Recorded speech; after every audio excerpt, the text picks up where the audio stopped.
আজকে একটি দারুণ রেসিপি ভিডিও শেয়ার করতে চলেছি। Hello everyone, good morning. কেমন আছো বন্ধুরা সকলে? আশা করি অনেক ভালো আছো। আমি প্রিয়া, মণ্ডল ফ্যামিলির ব্লগের পক্ষ থেকে অনেক স্বাগত, অনেক ভালোবাসা। চলে এসেছি আবার একটি দারুণ রেসিপি ভিডিও নিয়ে। দেখো, তার জন্য আর কি পটলটাকে ভালোভাবে ছিলে নিয়েছি, আলু কাটা হয়ে গেছে, এইদিকে চিংড়ি মাছ নিয়েছি, কারণ আজকে বানাবো পটল চিংড়ি। এইদিকে আদা বাটা, রসুন বাটা, কাশ্মীরি মির্চ পাউডার আর টমেটো, পেঁয়াজ, লঙ্কা গুঁড়ো, হলুদ গুঁড়ো, জিরে গুঁড়ো, আর এদিকে পটল, আলু আর ফোড়নের জন্য এলাচ, দারুচিনি আর শুকনো লঙ্কা। আর এইদিকে দেখো একটা কড়াই নিয়েছি, কড়াইটাকে এবার বসিয়ে দিলাম। আর আজকে কিন্তু রান্নাটা পুরো করব সর্ষের তেলে, কারণ এই সমস্ত রান্না সর্ষের তেলে না করলে ঠিক জমে না। তার জন্য একটুখানি সর্ষের তেল বেশি করে নিয়েছি, কারণ পটলগুলো আর কি প্রথমে ভালোভাবে ভেজে নেব। প্রথম ভেবেছিলাম চিংড়ি মাছটাই ভাজবো, তারপরে দেখলাম যে না, পটলটা আগে ভেজে নিই, তারপরে চিংড়ি মাছটা ভেজে নেব। তো পটল, আলু, চিংড়ি মাছ সব একটা একটা করে ভেজে নেব, কারণ এটা আজকে না একটু কষা কষা একদম বিয়ের বাড়ির স্টাইলে আর কি বানাতে চাইছি পটল চিংড়িটা। তোমরাও এইভাবে বানিও, বেশ খেতে কিন্তু খুব ভালোই লাগে। আর এই রেসিপিটা রুটি, পরোটা, ভাত যে কোনো কিছুর সাথেই আর কি দারুণ লাগে। আর আরেকটা কথা বলতে চলেছি বন্ধুরা, প্লিজ কেউ ভিডিওটা স্কিপ করো না, পুরো ভিডিওটা দেখো। আর যদি ভিডিওটা ভালো লেগে থাকে, লাইক, কমেন্ট, শেয়ার করতে একদম ভুলো না। আর আজকে যারা আমার প্রথম ভিডিও দেখছো, তারা আমার এই ছোট্ট চ্যানেলটিকে প্লিজ সাবস্ক্রাইব করে পাশে থেকো। আর যারা অনেক দিন ধরেই আমার বন্ধু হয়ে আছো, রেগুলার ভিডিও দেখো, তাদেরকে অসংখ্য ধন্যবাদ এভাবে আমার পাশে থাকার জন্য। এভাবেই তোমরা পাশে থেকো, যেন আমি আরও অনেক এগোতে পারি। দেখো, পটলগুলো কিন্তু ভাজা হয়ে গেছে, এবার পটলগুলো সব নামিয়ে দিচ্ছি। এইদিকে আবার পটল ভাজার পর আলুগুলোকে কিন্তু ভাজতে দিয়েছি। তো আলু ভাজাও মোটামুটি কমপ্লিট, আলুগুলোও এবার তুলে নেব। তারপরে এই চিংড়ি মাছগুলো ভালো করে ভেজে নেব। এতে কিন্তু 300 গ্রাম চিংড়ি রয়েছে, এটা মিডিল সাইজের চিংড়ি মাছ ছিল, কিন্তু এই খোসাগুলো ফেলে দেওয়াতে এইটুকু হয়ে গেছে আর কি। আর দেখে দেখো কতটুকু মাছ লাগছে, এটা কিন্তু 300 গ্রাম মতো আছে আর কি চিংড়ি মাছটা। তো ভালোভাবে আর কি পরিষ্কার করে নিয়েছি চিংড়ি মাছটা, পুরো খোলাগুলো সব ফেলে দিয়েছি, শুধুমাত্র মাংসটুকুই রেখেছি। দেখো, ভালো করে এবার ওটাকে নুন হলুদ মাখিয়ে রেখে দিয়েছিলাম, এবার ওটাকে ভালোভাবে এদিক ওদিক করে ভেজে নিচ্ছি। আর সকলে তো জানো, চিংড়ি মাছ ভাজতে কিন্তু বেশি তেল লাগে না। তো ওই আলু ভাজার পর যতটুকু তেল ছিল, সেই তেল দিয়ে আর কি চিংড়ি মাছগুলো ভালো করে ভেজে নিলাম। আর মোটামুটি ভাজা হয়ে গেছে। আমার তো এমনিতে দেখেই এখন চিংড়ি মাছগুলোকে আগে খেয়ে নিতে ইচ্ছা করছে আর কি, এত পরিমাণে চিংড়ি মাছ ভালোবাসি। আমার অ্যালার্জিও আছে, গা হাত পা চুলকায়, তার সত্ত্বেও হয়তো সবসময় তো খাওয়া যায় না বা পাওয়াও যায় না। দিয়ে দেখো, চিংড়ি মাছ, আলু, পটল সব কিন্তু ভাজা কমপ্লিট হয়ে গেছে। এবার মশলাটা বানিয়ে নেব। তার জন্য কড়াই নিয়েছি, কড়াই একটুখানি তেল নিয়েছি। তেলে প্রথমে চিনি ফোড়ন দিয়েছিলাম, সেটা দেখাতে ভুলে গিয়েছিলাম। এবার শুকনো লঙ্কা আর একটু দারুচিনি, এলাচ আর 5 ফোড়ন দিয়ে দিলাম। এবার দেবো পেঁয়াজ, ছোট ছোট অল্প একটাই আর কি মোটা সাইজের পেঁয়াজ আমি কেটে নিয়েছিলাম। ওই পেঁয়াজটা দিয়ে ভালোভাবে নাড়াচাড়া করে নেব। ভালোভাবে যখন পেঁয়াজটা একটু লাল লাল হয়ে যাবে, তারপরে দেবো একটা টমেটো। বেশি টমেটো দেবো না, কারণ খুব একটা টক করতে চাইছিলাম, তার জন্য আর কি একটাই টমেটো দেবো আর কি।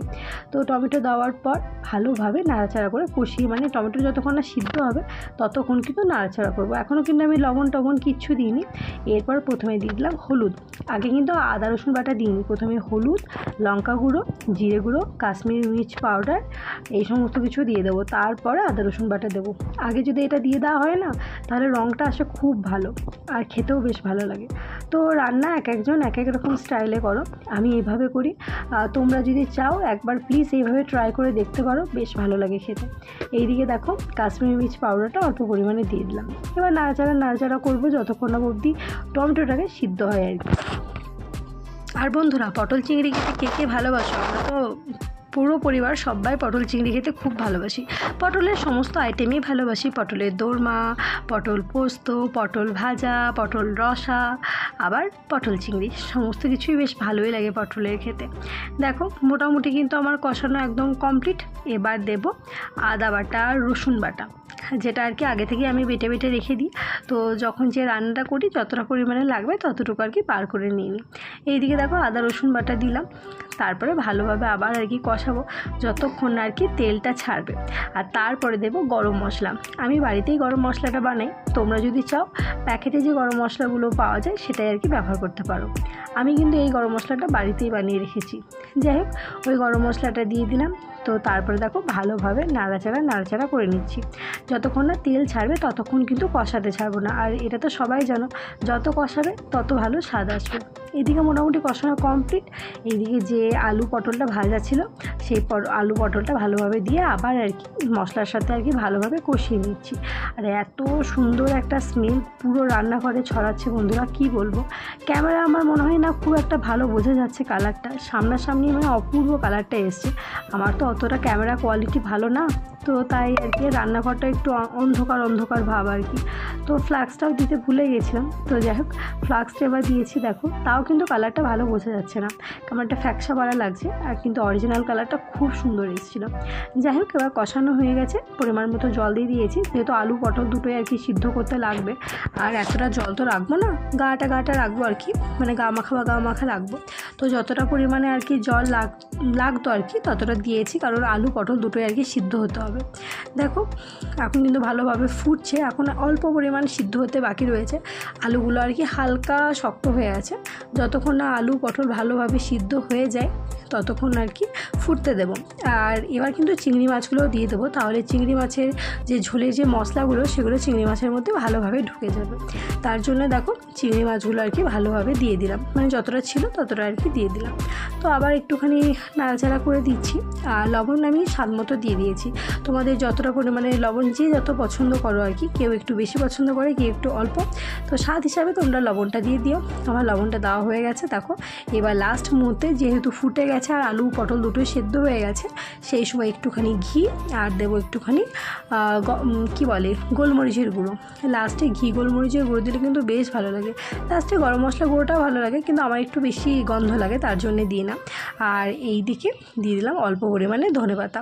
তো ধনেপাতাটা আমার আনাই ছিল, তার জন্যই দিলাম। যাদের কাছে ধনেপাতা থাকবে না তারা দেবে না।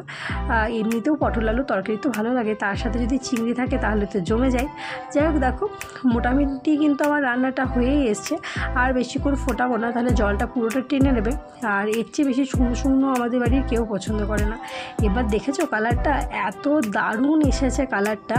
আর এটার সাথে কিন্তু রুটি, লুচি, ভাত, যে যেটা পছন্দ করবে আর কি সব কিছুই খাওয়া যাবে। আমি তো এটা দিয়ে মুড়ি খেতেও খুব ভালোবাসি, মানে পটল আলু তরকারি দিয়ে মুড়ি খেতে যে আমার কি ভালো লাগে কি বলবো বন্ধুরা।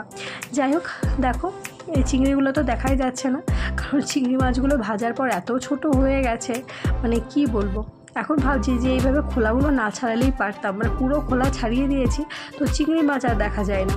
যাই হোক, তোমাদের এই রেসিপিটা কেমন লাগলো প্লিজ কমেন্ট করে জানিও বন্ধুরা। আর যদি ভালো লাগে থাকে লাইক কমেন্ট শেয়ার করতে একদম ভুলো না। আর তোমরাও চেষ্টা করো এইভাবে আলু পটলের মানে পটল চিংড়ি বা রেসিপি আর কি বানানোর জন্য। এই রেসিপিটা কিন্তু অতি সহজেই আর কি হয়ে যায়, বেশি কিছু লাগে না, ঘরে যা থাকে আর কি সেটা দিয়েই হয়ে যায়। শুধু চিংড়ি মাছটা বাজার থেকে আনলেই হবে। তো পুরোপুরি রেডি হয়ে গেছে আজকের আমার রেসিপি। আজকের ভিডিওটা আর বেশি বড় করব না, এখানেই শেষ করলাম। কেমন কালারটা এসছে দেখেছো বন্ধুরা, একদম দারুণ কালারটা এসছে, একদম বিয়ের বাড়ির আর কি রান্নার মতো লাগছে। মানে বিয়ের বাড়িতে ঠিক এই রকমই আর কি কষা হয় আর কি, সেই হিসাবেই রান্নাটা করেছি। যাই হোক, সবাই ভালো থেকো, সুস্থ থেকো, আবার দেখা হবে অন্য একটি ভিডিওর মাধ্যমে। বাই।